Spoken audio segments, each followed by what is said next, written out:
Hey everyone, welcome to People of Substance by LemonSkies. I am thrilled to welcome Kristine Templin, my guest today. Kristine and I worked once upon a time together at Special Olympics International.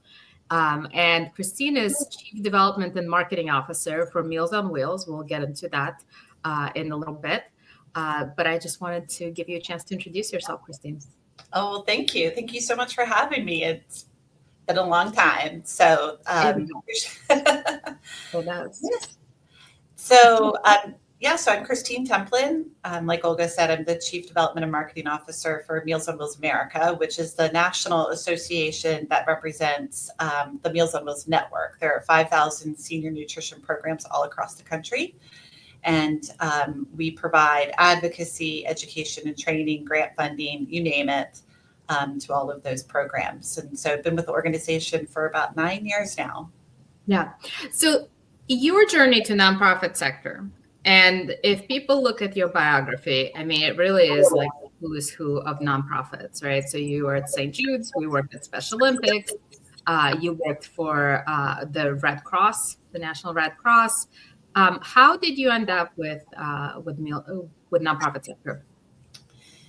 You know, it's funny. Well, I'm trying to save the world one nonprofit at a time. So that's kind of my longer term vision. But honestly, I started out as a PR practitioner. I was at Golan Harris for about 8.5 years when Katrina hit. Mm-hmm. And I really just thought, I felt a calling that I wanted to go and see what I could do and help out. So I was lucky enough to join the corporate team at the Red Cross right after Katrina. And that's really where I tell everybody I got my master's in nonprofit. It was the hardest, but also most rewarding job to be there at that time. And then, probably like a lot of fundraisers, you stay about 18 to 24 months, and then you kind of either get recruited or you jump to another nonprofit. You think that, each one is going to be better than the next. And I think, throughout my career, you kind of quickly learn that it takes time. If you want to see change and you want to make an impact, you kind of have to stick around. Yeah. Well, let's talk about that for a second. I mean, it's a known thing that nonprofit fundraisers in particular, the tenure tends to be not very long, depending on what type of nonprofit, depending on types of work you do. Meals on Wheels, you've been there for nearly a decade. Mm-hmm. So what's different about this one, and why is it different than others? So again, I think, just kind of learning throughout the years that if you want to make an impact, if you want to leave a mark, it takes time. Nonprofits, any organization, it can be a slow journey. And so I think this culture, also the Meals on Wheels culture, is just really one that is extremely rewarding. I don't think that probably like most of America, I had a very narrow view of Meals on Wheels. And I used to go with meal deliveries with my mom when I was younger. And I thought that's what it was meal deliveries. And the longer that I have stayed at Meals on Wheels, the more impressed and in awe I am of these community-based programs and the work that they do on the ground and the impact that they have on the senior population, which is really a hidden population. Can you talk about these other services? I mean, meals, it's in the title, so everyone understands that's a part of it. But can you talk about the social factors and how you provide a connection? Absolutely. So, it kind of reminds me a little bit, Olga, when we were at Special Olympics and we talked about how sports was really a catalyst for inclusion, right? For the athletes.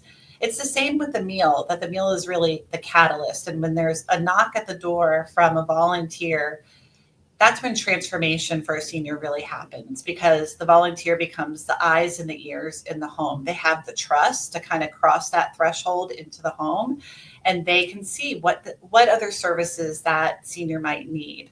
So socialization is a big one. 1 in 4 seniors live alone. Loneliness with this particular population is an epidemic. It's a crisis. Our Surgeon General actually declared it an epidemic a few years ago. So kind of that friendly visit that comes with the meal delivery is so important to that particular senior. And there are socialization programs outside of that. They can do friendly calling. We have a pet program. So a lot of our seniors that live alone have a furry companion, and we know that the animal human bond is so important. And so what was happening is that the volunteers, when they were dropping off the meal, they noticed that the senior was giving the meal to the pet. So we started a pet program. So now when there's a delivery with a meal, we also bring pet food, and we have veterinary care and grooming. And that's thanks to our partnership with PetSmart Charities that we're able to do that. So in addition to that, we also provide a lot of safety services. So falls actually cost this country $51 billion a year. And it's from things like trip hazards in the home, or grab bars in the bathroom. And so simple home modifications that the Meals on Wheels program can provide really enables the senior to be able to live in their home safely, independently. And at the end of the day, that's really what they want.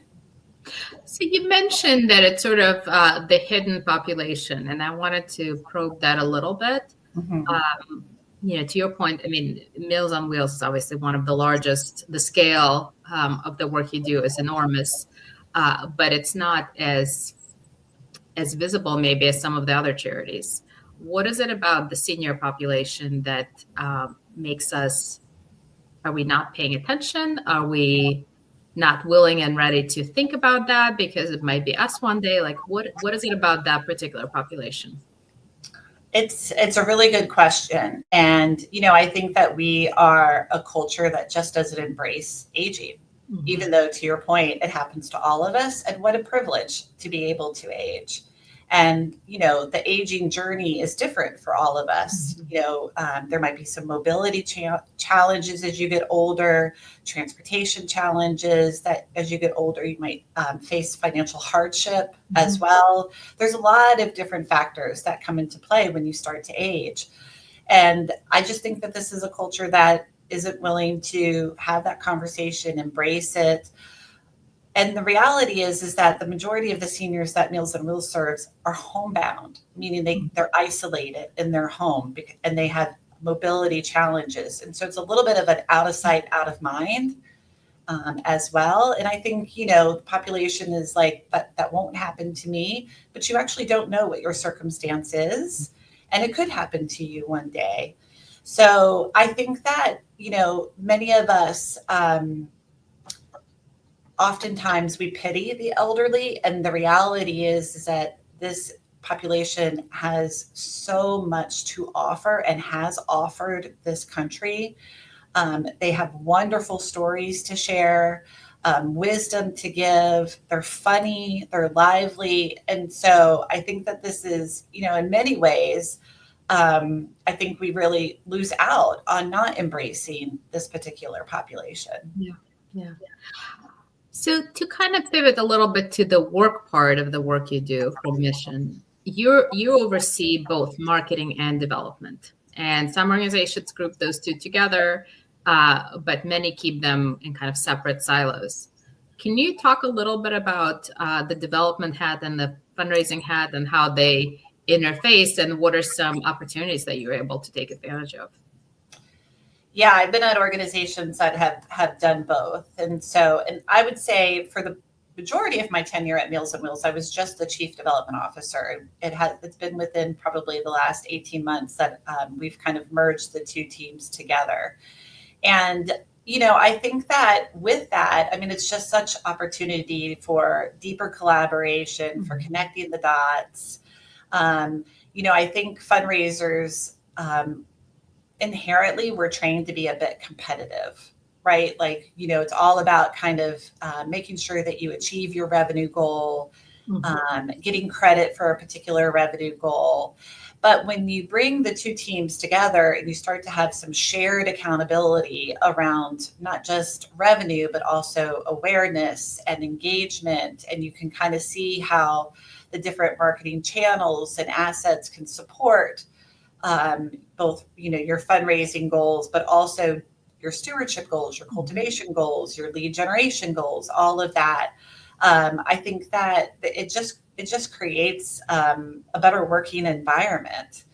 And so even I would say, even if the two teams are separate in organizations, I think having some shared goals and shared accountability is the best way to kind of mitigate any tension, or because I mean, nonprofits, we have so many competing priorities.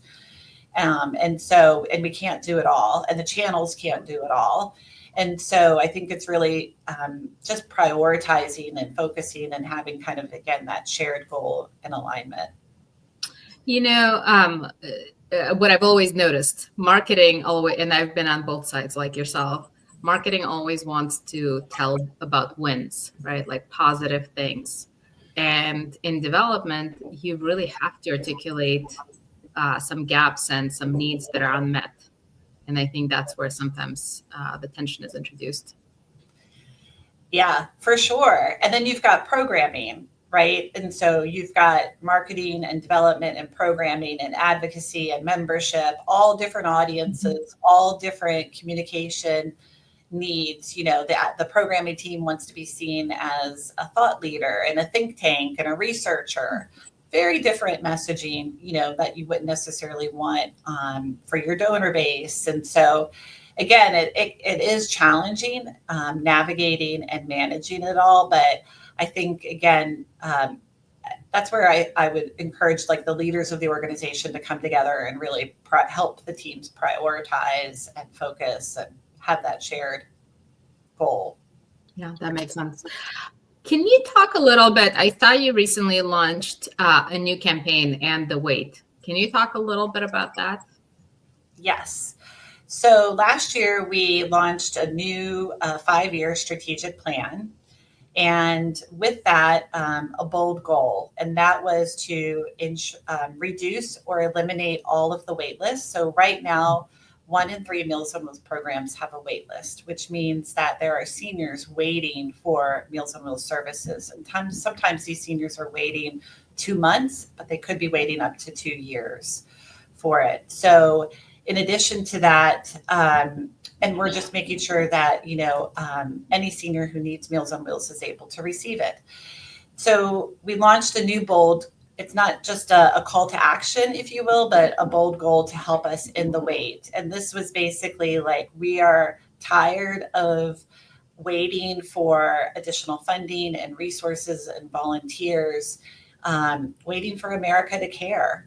And so we have this new bold strategic plan to help end the wait. We're asking everyone to join us in that particular call to action. And you could do so by exactly what I was saying, volunteering, donating, advocating to help eliminate wait lists across the country. Yeah, that's amazing.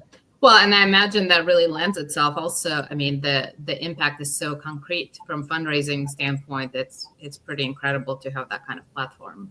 Yeah, it is incredible. And I mean, right now, the Meals on Wheels network serves about 2.2 million seniors, but we know that there are 12 million seniors facing food insecurity. So it's a big job for us to be able to close the gap.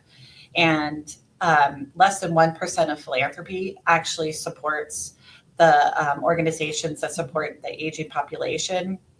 37% of our funding, not Meals on Wheels America's funding, but that goes to local Meals on Wheels programs, comes from the federal government.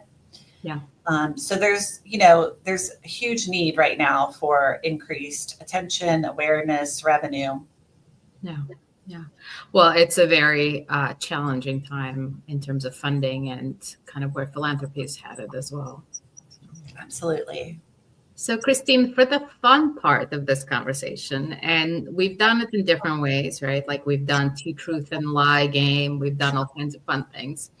But when you're not at work and you're not doing all the things during your workday, what are some things that you do outside of work? Are there causes that you're involved with? Are there sports activities? What does Kristine's life outside of 9 to 5? Not that it's ever 9 to 5, look like? Yeah, I think I got the bug when I was at Special Olympics because we were privileged enough to be able to travel to all the World Games. And so I am an avid traveler. I just really love to explore new places. And I have wonderful nieces and nephews that are my travel buddies. And so I recently went to Bolivia with my nephew, which was wonderful. And then I took my niece to Europe. I've got a trip coming up to London. So I'm just, anytime I've got some free time, I'm just looking online and seeing where can we go? What place can I explore? So that's probably my biggest. What's your bucket list destination? I would love to go to India.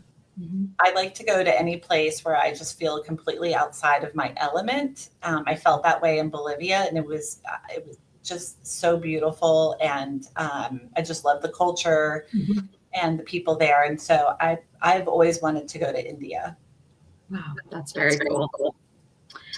Well, thank you for joining me today. This was a lovely conversation, and I'm hoping that in addition to getting to know you, there's a little bit more awareness of aging population and the huge unmet need.